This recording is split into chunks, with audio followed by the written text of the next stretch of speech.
sabi ni Lord? He will cause. Siya mismo. Parang pelikula lang yun. Haayusin niya lahat. Yung hindi mo maayos na relasyon, yung hindi mo maayos, parang ang hirap na magkita, magtugma, di ba? Yung hindi maayos sa parte ng buhay natin, yung hindi maayos na sitwasyon natin financially, mga imposibleng bagay. Pagmamahalin mo si Lord, He will cause everything. Amen. So imagine that, walang walang makakalusot dun kasi everything Walang makakalusot dun kasi lahat para sa ating ikabubuti. So be excited. Para sa ating ikabubuti, gagawin ng Diyos yan. Amen. Para ba tayo ay para tayo lang sa atin yun? No, ang ending pa rin nun. Para maluwalhati si Lord at para maging pagpapala tayo sa iba. Amen po ba? Amen. Praise God. So, K. Anong letter K? No. Anong letter K? No. Anong letter L? Love God. Anong kasunod? Abide. Abide in God. So, anong sabi doon? Di ba? Alam natin to. John chapter 15 verse 7. If you abide in me, and my words abide in you, ask whatever you wish, and it will be done for you. Anong sabi doon? Tagalog. Kung ikaw ay nananatili sa akin, tama ba yan? John chapter 15 verse 7. Ang sabi doon ay, kung nananatili kayo sa akin at nananatili sa inyo ang anumang nais, nananatili sa inyo ang aking mga salita. Hingin ninyo ang anumang nais ninyo at matutupad iyon para sa inyo. Di ba? Amen. Hingin ninyo. Grabe naman. So, when we abide, ibig sabihin ng abide ay pananatili. Pero, lagi itong revelation to ni Pastor May one time, yung pananatili ay hindi siya pagtigil. Yung parang wala kang ginagawa. Kunyari, yung nakasteady ka lang na ganyan. Madali ba yan o mahirap? Hirap. Nakasteady ka lang na ganito. Ito lang, wala kang ibang movement. Ito lang gagawin mo. Mahirap din po. Totoo yun. Kasi sanay tayo sa May ginagawa. Oh, di ba? Kapag ka yung mga parang bata lang, pag mga 1 minute na parang wala kang pinagkakabalahan, parang hindi ka mapakali, di ba? Pero anong sabi dito? Yun ang papracticein natin, yung pananatili. Which is trabaho din pag-iisipin natin. Bakit? Kasi ang isip natin ang kulit, ang likot, di ba? Hindi mapakali. Gusto dito, gusto doon, nakitang, ay maganda doon, ay mas gusto ko to. So, pero anong sabi sa'yo ng Panginoon? Manatili ka. Di ba? Amen. At ang lahat ng nananatili ay nagbubunga. Ang lahat ng nananatili ay anuman ang ating hingin ay ibibigay ng Panginoon. Sa lahat ng mga hindi nananatili, yung gustong mag-disconnect, anong sabi? Yung puno, pag ikaw ay na-disconnect, di ba ang sanga natanggal sa puno, mabubuhay ba yun? Matutuyo at itatapon sa apoy, gagawing panggatong. Gato. Gusto ba natin maging panggatong? Ayaw, di ba? Gusto natin parang Psalms chapter 1, di ba? Na tayo ay na parang puno na nasa gilid ng batisan. Na ang dahon ay laging luntian, di ba? At namumunga sa tamang panahon. Yan. Amen. Pero kapag nag-disconnect ka sa Diyos at sa community, ibig sabihin, sa simbahan kung saan kayo tinalaga ng Panginoon, hindi ka tatagal. Bakit? Kasi, lagi na, di ba, narinig niyo ni sabi ni Pastor Dong na, bakit tayo pupunta sa church? Pupunta ba tayo dito para mag-pray? Pwede na tayo mag-pray sa bahay. Di ba? Baka nga mas okay pa doon. Punta ka lang doon sa kwarto mo at mag-pray ka. Dito parang nakakaya sa katabi ko. parang Madaming si Ate Marisa lang yung malakas loob mag-pray dito sa harap, pero ako, niya ako. Sa bahay na lang. O, di ba, totoo naman, pwede naman tayo mag-pray sa bahay. O ba tayo pupunta sa church para mag-pray? kailangan na. Pupunta ba tayo sa church para mag-worship? I-on mo lang yung TV mo sa bahay, di ba? Tapos sumabay ka sa mga live ngayon, aba talaga naman. Complete pa yung instrument nun. Mas maganda pa yung tunog nun. O, di ba? At tapos yung favorite song mo pa yung yung piniplay. Makakapili ka pang pangit, di ba? Hanap ka ng iba, o ito no, ito yung favorite ko, o di ba? So, pupunta lang ba tayo sa church para mag-worship? No. Mas maganda yung worship sa bahay. Pupunta ba lang ba tayo sa church? Di ba para makinig ng Word of God? Maupo lang tayo sa natin habang kumakain, tapos manood tayo ng TV. Oh, Word of God din naman yun. So, bakit tayo pumupunta sa church? Kung yun pala yun, pwede naman pa natin gawin kahit saan. Totoo naman, lalo nung after pandemic, puro naka-live ang mga tao. Wala ka ng lugar na pagtingin mo na cellphone, may nagpipreach, pagtingin mo na sa YouTube, lahat. Ang dami na, malilito ka na lang. Kung di ka makikinood sa dami ng pwede mong anuhan. Ang dami nagsishare ng Word of God. So, yun naman pala. Bakit pa tayo may church? Nagmamasahe pa tayo para pumunta dito, di ba? Nagpapakahirap pa tayo, nag-aantay tayo ng ilang oras. Nandito tayo sa church.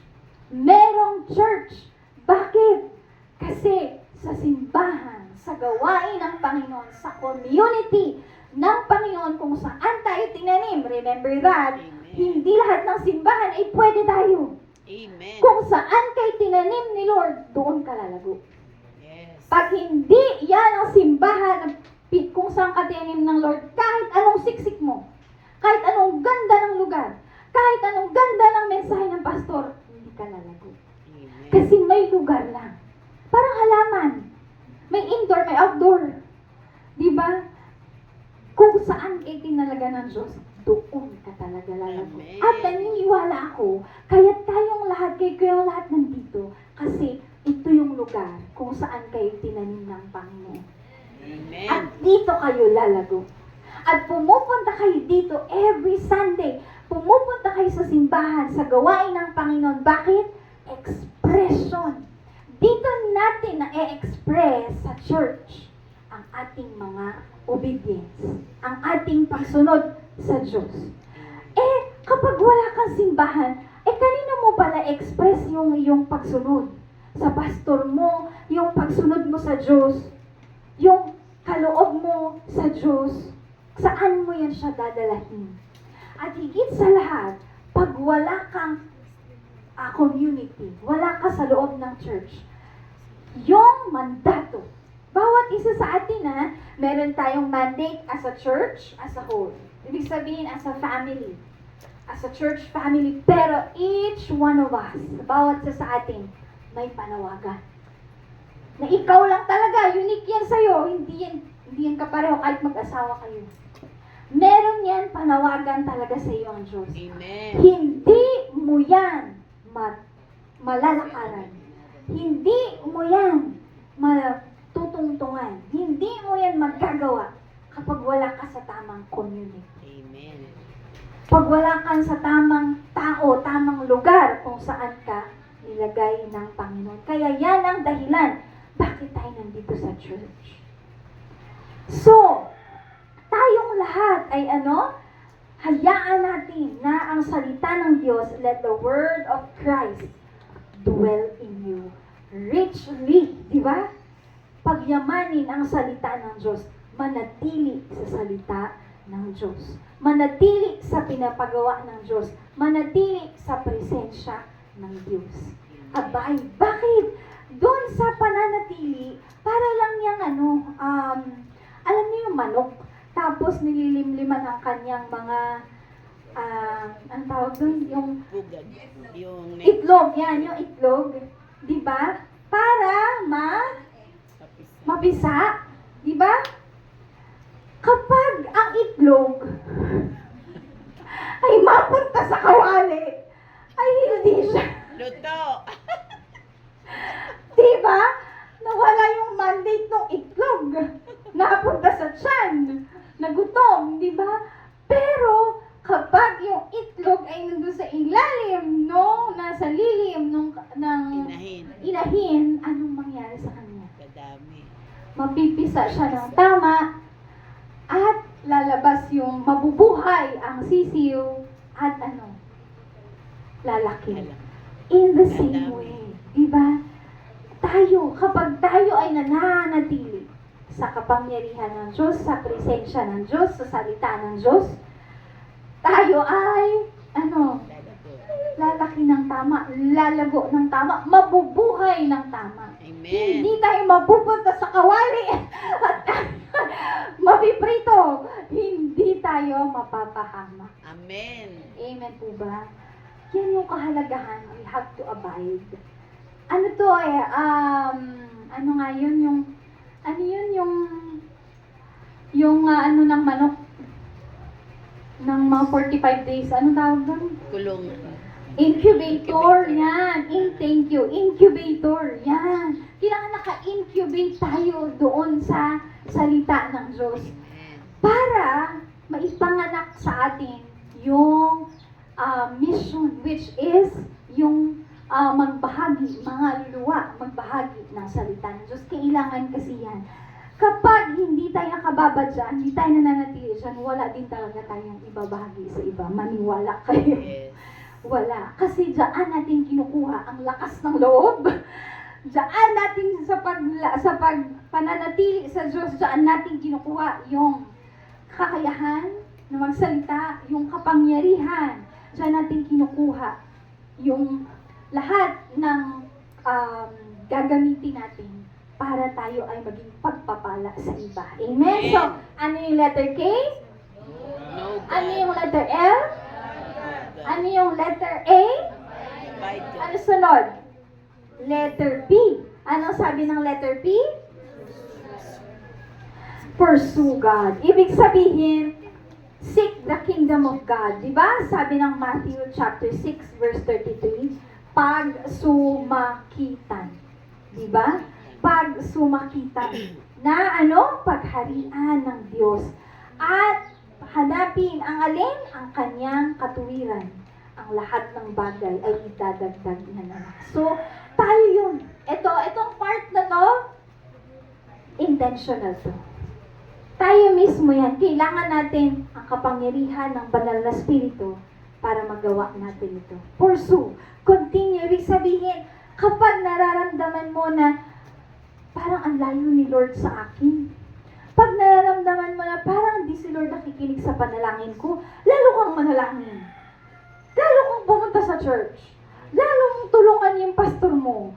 Lalo mong gawin yung pinapagawa sa iyo ng Panginoon. Bakit? Pursuing. Hindi yan siya nakabase sa feeling. Ay, blessed na blessed ako ngayon, pupunta ako sa church. Ay, blessed na blessed ako ngayon, tutulungan ko si pastor. Ang pursuing, wala doon. Hindi yan siya nakabase. Kung masaya ka o hindi ka masaya, intentional siyang ginagawa. Kasi, sabi ng Colossians chapter 3, set your minds. Ibig sabihin, ikaw mismo yung gagawa. Set your minds on things that are above, not on things that are on earth.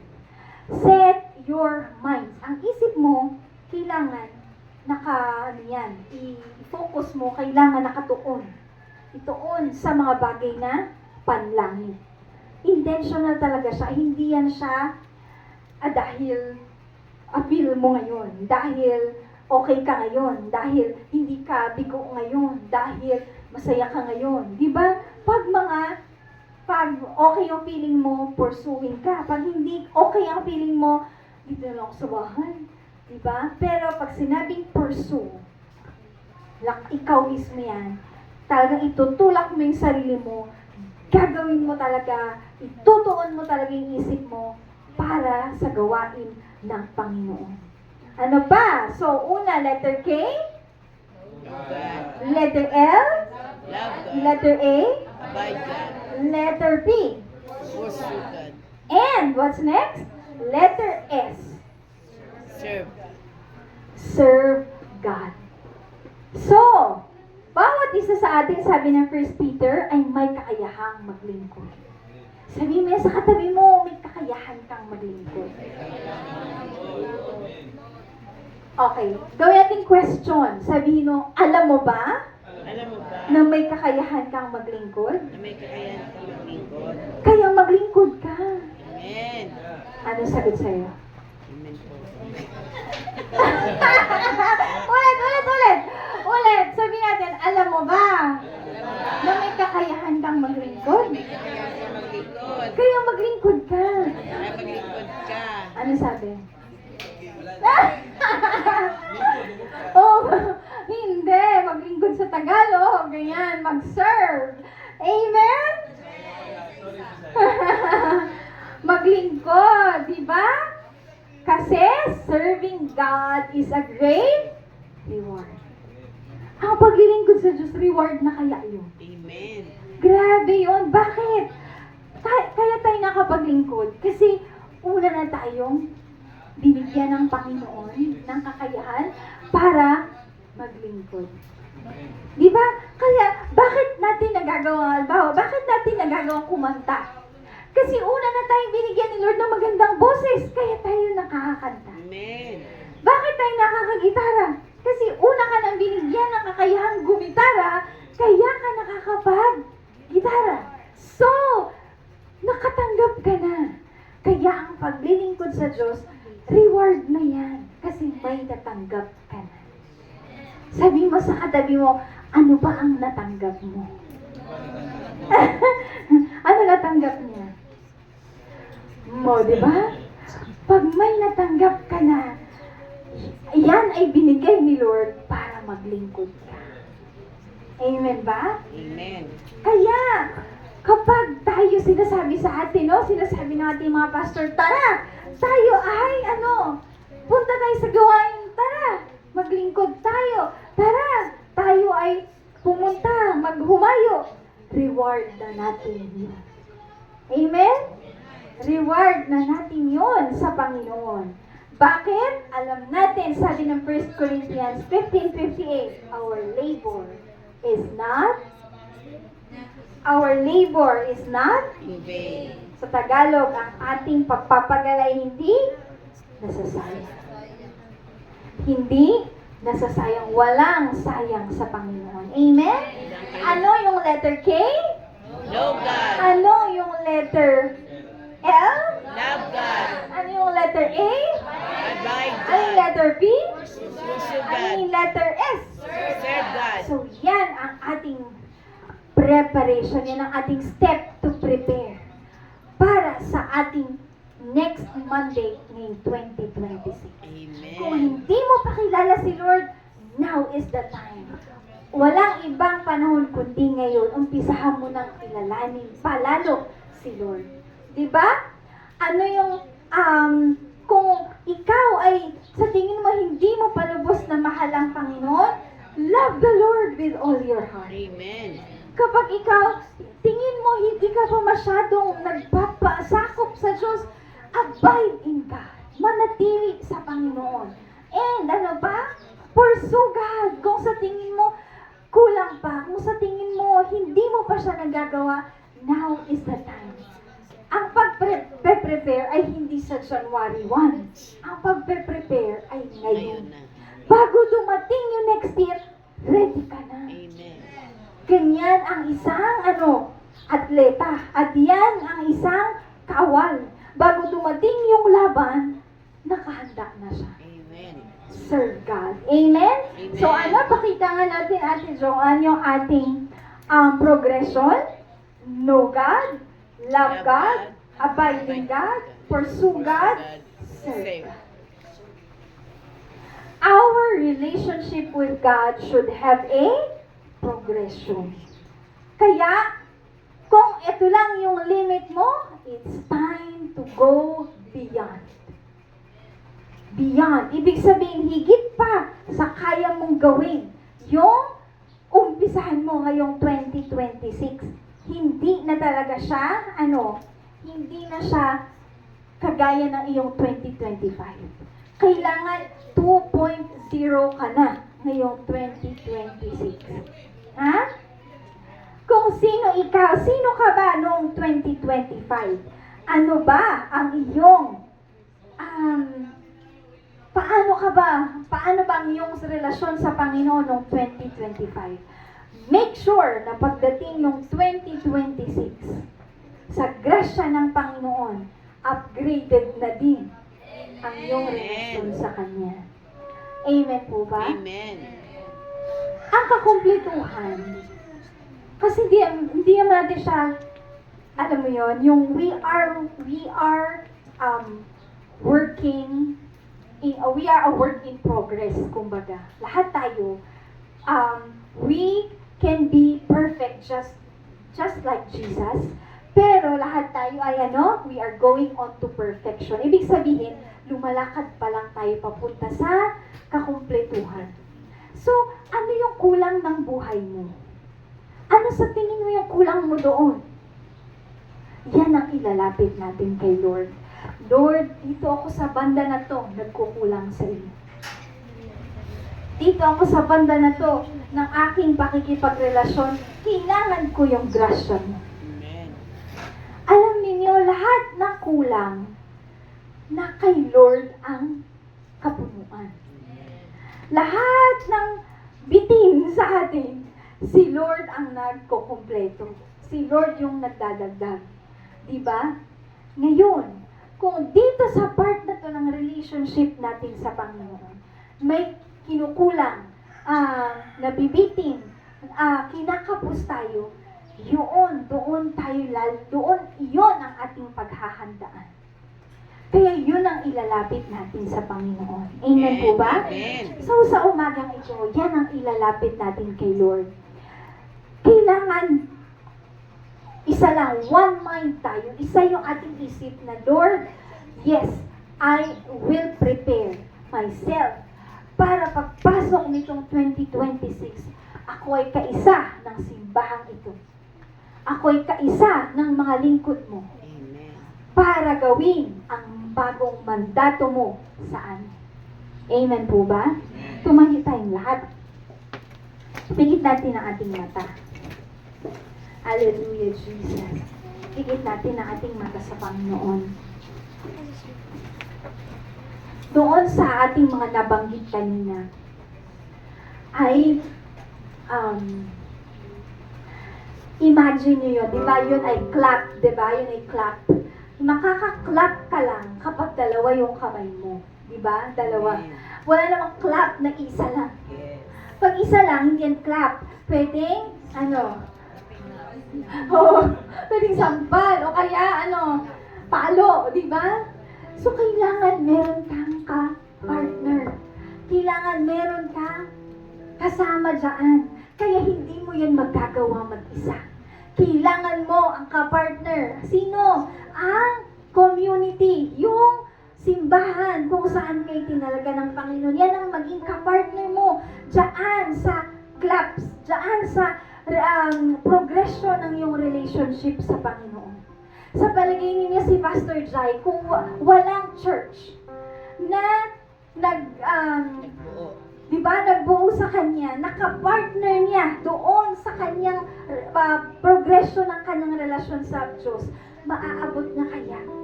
Mararating niya kaya yung destinasyon ng Diyos sa buhay niya? Yung panawagan ng Diyos sa buhay niya? Kaya pag ikaw lang mag-isa, kahit anong pilit mo dyan na magawa mo yung progression na yan, hindi mo yan kaya. You will not last. So that is why, let us come to God this morning. Buuin mo sa puso mo, Lord, I will partner with your servants. Lord, makikipartner ako sa mga lingkod mo, sa aking mga pastor. Lord, makikipartner ako sa simbahan mo, Panginoon, sa pinapagawa mo. I will prepare myself upang maging handa ako pagpasok ng taon. Ready na ako saluhin, gawin, magtrabaho para sa mandato mo sa amin sa lugar na ito. Amen. Ilapit mo sa Diyos, ano sa tingin mo yung kulang? Ano sa tingin mo saang banda ng iyong pakikipagrelasyon sa Panginoon? ikaw ay kinukulang. At tayo ay ilapit natin yan sa Panginoon na tayo'y manalangin. Panalangin mo una ang iyong sarili. Hallelujah. Hallelujah. Hallelujah. Hallelujah, Jesus. Sige po, ilapit mo sa Panginoon. Ikaw at ang Diyos. Bago tayo matapos sa gawain ito, ikaw at ang Diyos, idulog mo yan sa Panginoon sa oras na ito. Lord, kailangan ko ang tulong mo sa bahagi ito ng aking spiritual na buhay. Tulungan mo ako, dakilang Diyos. Kahabagan mo ako, Panginoon. Lord, kailangan ko ang iyong kahabagan sa Amen. buhay ko. Lord, hallelujah, hallelujah. Kailangan ko, Diyos, ang iyong pagsama. Kailangan ko, Diyos, Kailangan ko pag tulungan mo ako. Nagpapakumbaba ako sa iyong harapan. Kailangan ko. Makita mo, tignan mo ang aking kalagayan sa oras na ito. Hallelujah, hallelujah, Jesus. Oh, hallelujah, hallelujah, hallelujah, hallelujah, Jesus. Oh, hallelujah, hallelujah, hallelujah. Yes, Lord Jesus. Oh, hallelujah, hallelujah, hallelujah. Sige po, just pray. Lapit sa Panginoon, ipanalangin natin ang ating sarili sa Diyos. Dahil siya naman ang makakabuo sa atin. Siya naman ang makakagawa ng hindi natin kayang gawin. Amen. Oh, hallelujah, hallelujah, hallelujah. Hallelujah, hallelujah. Hallelujah, Jesus. Hallelujah, hallelujah, hallelujah. Panalangin natin ang ating, kung tapos ka na yung panalangin ng iyong sarili, panalangin natin ang isa't isa sa oras na ito. Hallelujah. Let's pray for one another.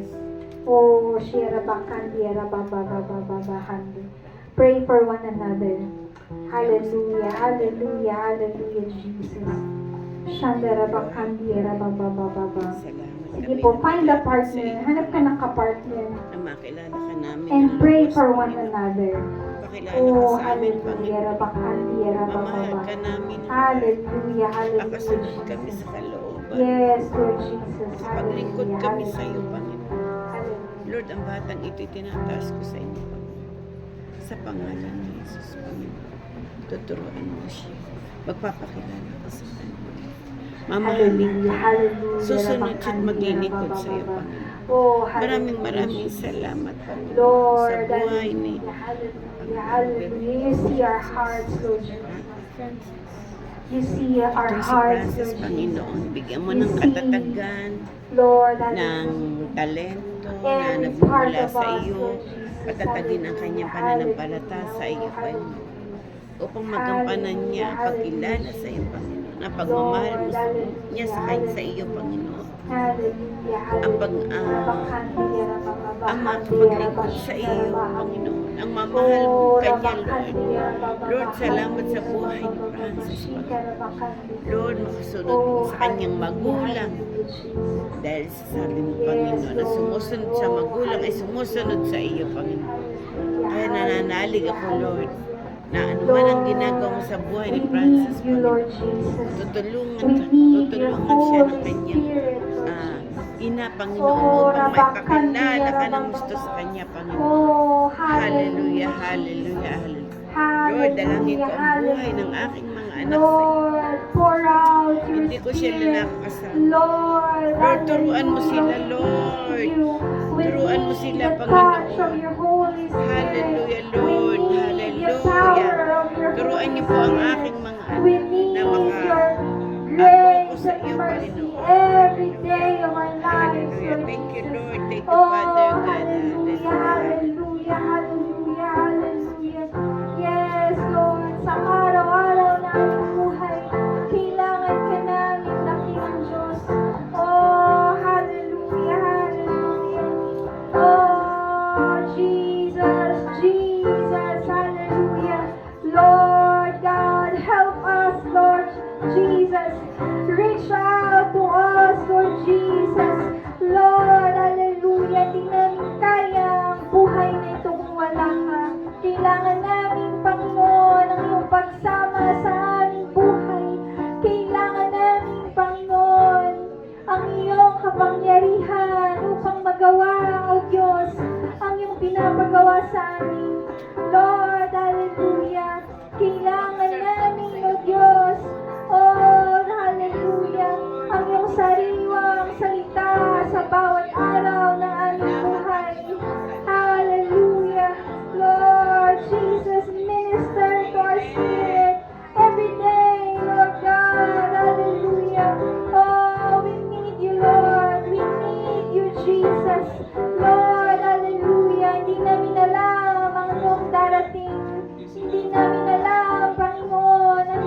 darating, maging ang panibagong taon na darating.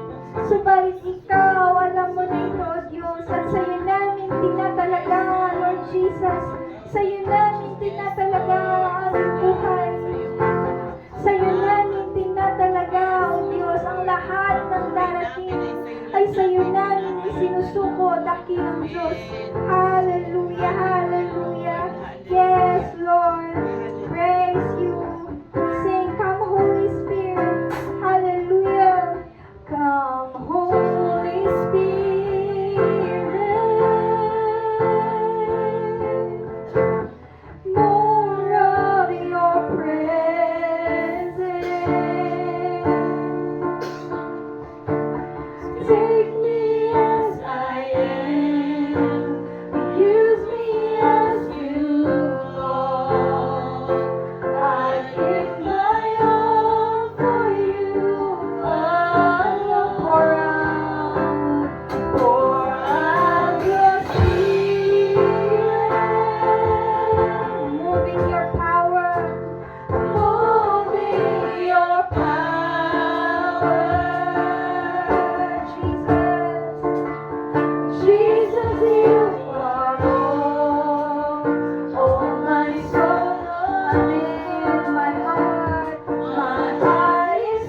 Hallelujah. Sing, come, Holy Spirit. Come, Holy Spirit. Sabihin mo yan bilang panalangin. More of your presence. Take me as I am. Take me as I am. Use me as you call. Use me as you call. I give my all. I give my all. For you alone. Pour out your spirit. Your spirit. Move in your power. Move in your power. Jesus, you are all. Jesus, you are all. Oh, my soul longs for. My heart is calling out to Jesus. Jesus, my Lord. Hallelujah. Hallelujah. Hallelujah. Yes, Holy Spirit. Come, Holy Spirit. Sabihin mo, come, Holy Spirit. Come, Holy Spirit. Come into my life, Holy Spirit. I need you. I give my all for you alone. Amen. Hallelujah. Pour out your spirit. Hallelujah. Pour out your spirit, Lord, sa buhay ng bawat isa sa amin. Amen. Pour out your spirit, Lord, sa buhay ng mga bata. Pour out your spirit sa buhay, Lord, ng bawat isa sa amin. Pour out your spirit, Lord Jesus. We cannot do this without your spirit. Hindi namin kayang lakbayin ang gawain kung wala ang kapangyarihan ng banal na Espiritu Santo. Holy Spirit, pour out your spirit in our lives, Lord Jesus. Hallelujah, hallelujah, hallelujah. Oh, hallelujah, hallelujah, hallelujah. Kung may kailangan ng panalangin, lumapit po kayo dito sa harapan. Kung kailangan nyo ng panalangin, just come and we will pray to God. Hallelujah, Jesus. Oh, hallelujah, hallelujah. Hallelujah. And kung hindi naman, just open your mouth and release blessing for this church, blessing for your pastors. Start praying. Hallelujah. Hallelujah, Jesus. Oh, hallelujah. Hallelujah. Hallelujah. Hallelujah. Hallelujah. Hallelujah. Hallelujah. Sige po. Hallelujah. We will pray to Jesus. We will pray for the power of the Holy Spirit. Hallelujah.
sinimulan sa inyo ng Diyos ay kanyang lulubusin hanggang sa araw ni Jesucristo. Ganun din ang aming katiyakan na hindi mo kami iwan, hindi mo kami pababayaan. Ganun din ang aming katiyakan na ikaw na Diyos na siyang nagsimula ng gawain ito ng mabuting bagay sa lugar na ito. Sasamahan mo ang bawat kanilang ginagawa. Sasamahan mo, Panginoon, ang bawat kanilang pinupuntahan. Sasamahan mo, Panginoon, ang iyong mga lingkod. Si Pastor Mark at si Pastor Donna at ang buong pamilya ng The Hub of Christ. Sasamahan mo, Panginoon, pagtatagumpayin mo, iaangat mo, Lord Jesus, ipapakilala mo ang pangalan mo sa lugar na ito. At walang ibang pangalan na itataas maliban sa pangalan ni Jesus. At ang sabi mo sa iyong salita, kapag ang pangalan mo ay naitaas, kasama kaming maitataas. Salamat, dakilang Diyos, sa iyong napakadakilang layunin sa iyong mga anak sa lugar na ito. At sa iyo, na aming Panginoon na makapag-iingat sa amin upang hindi kami magkasala, upang hindi kami malayo sa iyo. Sa iyo, Panginoon, pinagkakatiwala ko ang aming mga buhay, ang aming mga kinabukasan. Sa iyo lahat ng papuri at pasasalamat, baunin ang bawat isa, ang kapayapaan, kagalakan, at ang mainit na pagkilala sa iyo, Panginoong Jesus. Sa iyo ang papuri at pagdakila sa pangalan ni Jesus. Amen. Amen. Hallelujah. Praise the Lord. Salamat, salamat mga kapatid. God bless you all. Amen. Praise God. Amen.